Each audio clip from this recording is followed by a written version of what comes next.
Windsor used to be known as the automotive capital of Canada, and while it still may hold that banner, it's also become a great destination. There are some fabulous golf courses down here, such as this one, the Ambassador Golf Club.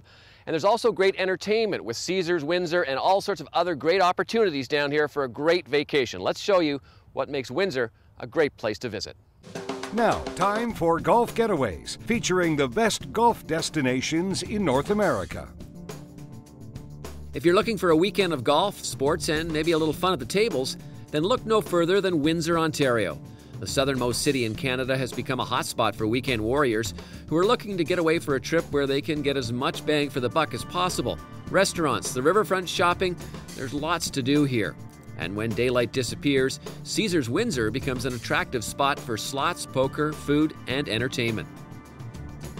And you can't forget Windsor's two-time Memorial Cup winning team that featured the great Taylor Hall, the Windsor Spitfires. But it's golf that's turning heads as 3 amazing courses are available to the public, and you can play all 3 with a cart for only $150. A great place to start your tour is the Thomas McBroom designed Ambassador Golf Club.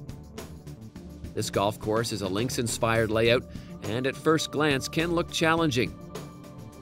Fairways are uneven, flashed up deep bunkers with rough-hewn edges are littered throughout, and wind gusts over the course. However, McBroom designed the course with the public in mind and ensured that the fairways are wide and the greens have generous landing areas.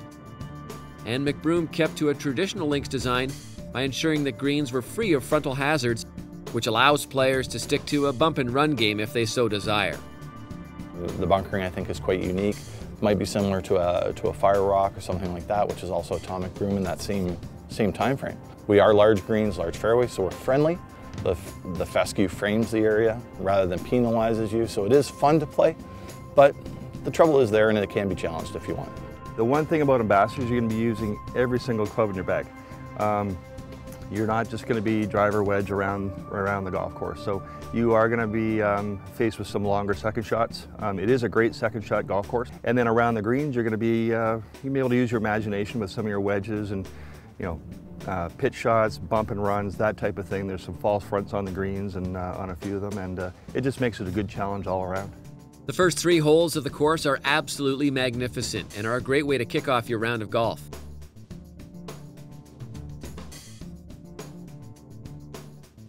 But it's when you arrive at the 4th tee that suddenly you're faced with both a stunning design but also a daunting tee shot.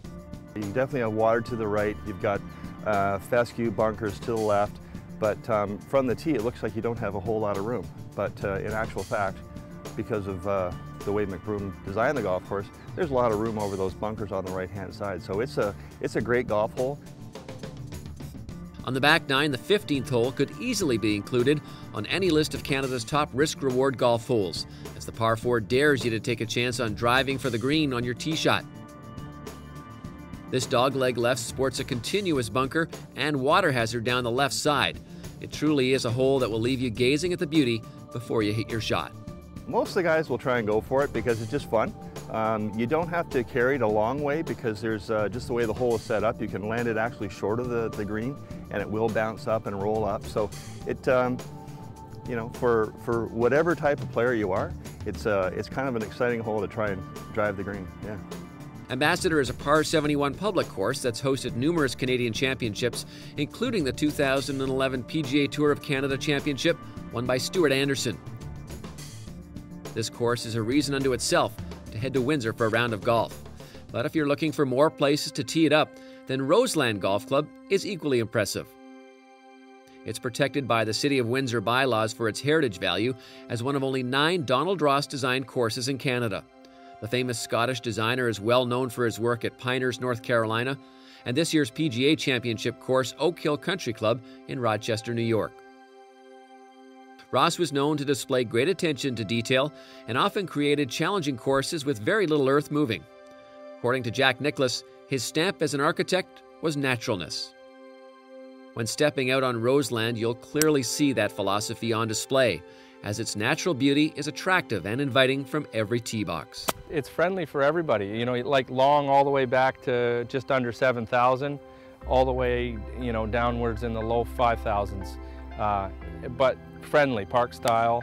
Ross wanted it to be you know, playable for everything. And then you get to the greens and you get challenges. You got a lot of mounds. You got to position your ball still to score low, but to score in the mid-range, it's not that hard. So a lot of people like it.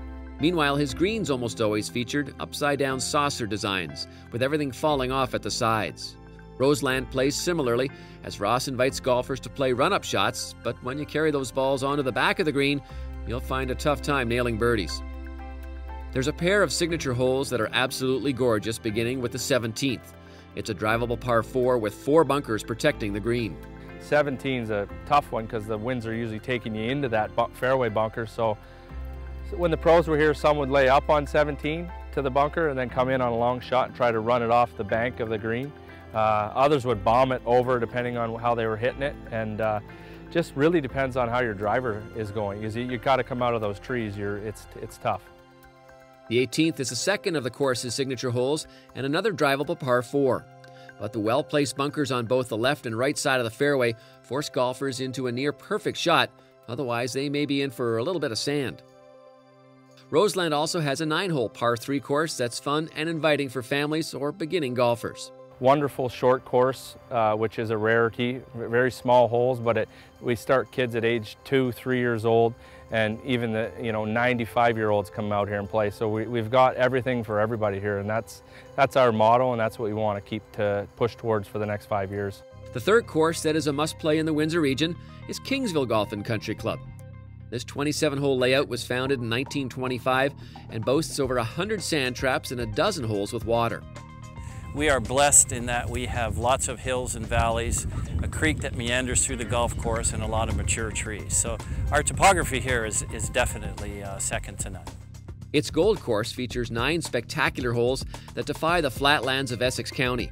The rolling landscape and treed fairways flow naturally throughout, and the 4th is one of the most challenging holes in the region. It's a dogleg left that dips into a valley but finishes atop a hill around a bend. There's 2 ways to play that, is to land the tee shot on top of the hill and then hit a shorter iron down below and wedge up.